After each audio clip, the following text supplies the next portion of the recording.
started my whole life, even before I was born. I arrived on January 14, 2004 at 32 weeks, but I was the size of a 28-week-old baby. Barely bigger than my dad's hand, I weighed 2 pounds, 11 ounces. Not only was I premature, but I was born with a hole in my heart and a brain bleed. During birth, my mom and I almost died. The doctors were unsure how long I would live. 9 years later, in July of 2013, I was diagnosed with Crohn's disease. Prior to this diagnosis, some of the many symptoms I endured were fevers and diarrhea. I was very malnourished and anemic too. I lost weight rapidly. The most severe of them all was having blood in my stool. After undergoing many tests, an MRI, and a colonoscopy, I was officially diagnosed with Crohn's disease. My doctor immediately started me on an infusion I would receive every 6 weeks at the Children's Hospital in Milwaukee.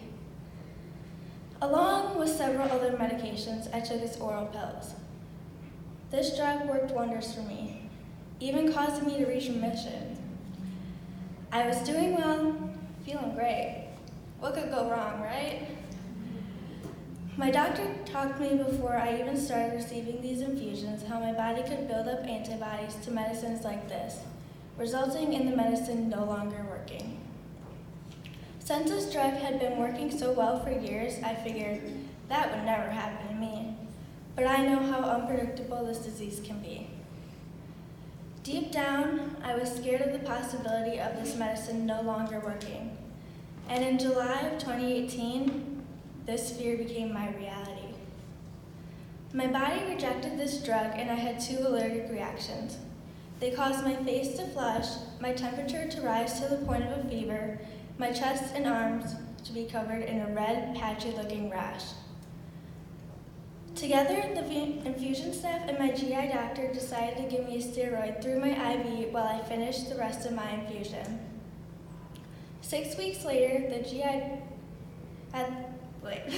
6 weeks later, at my next infusion, I was given the same steroid with a dose of my regular medicine, but with less than an eighth of that drug in my body, I experienced another allergic reaction.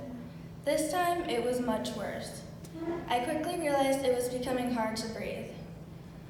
I remember nurses rushing into my hospital room to stop the infusion and make sure I was okay, as my eyes filled with tears and I realized what this meant.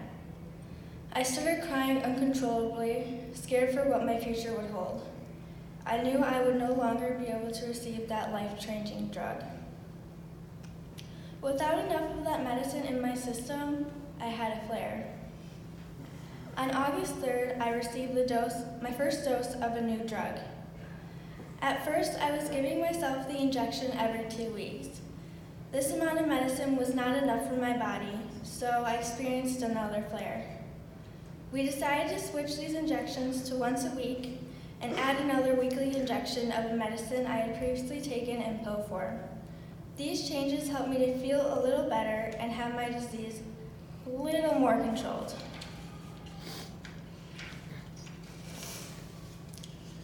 That course of treatment kept me healthy for a while. Then about a month and a half ago, everything began to change. I started to have nausea, headaches, stomach aches, and a loss of appetite on a daily basis. I was never hungry, and eating would cause me to feel even more nauseous.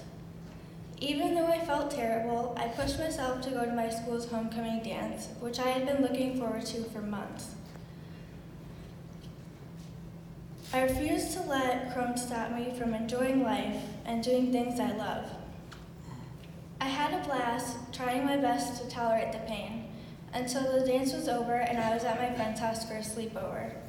That's when I realized I pushed myself too far, and it would only get worse from there. 4 days later, I found myself in a hospital bed with an NJ tube in my nose. After 3 days in the hospital, I was able to go home, but the feeding tube remained in me for the next 2 weeks.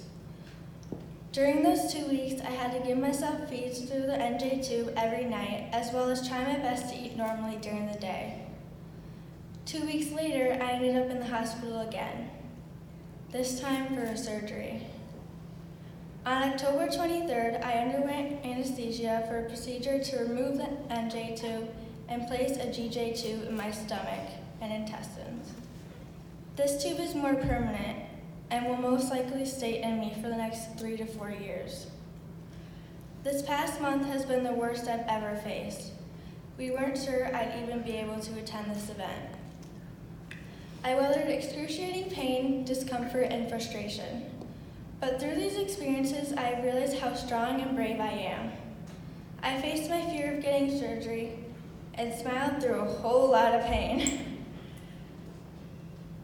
And I wouldn't have been able to do so without the incredible love and support I received.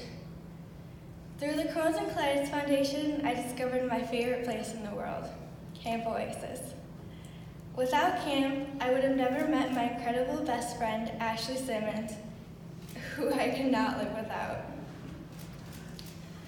I would have never become as confident and outspoken as I am today. Crohn's has challenged me. It has beat me up. It has knocked me down. But it has never broken me. It is my determination and resilience in the face of it that enabled me to stand before you tonight and made me who I am today. So let me introduce myself.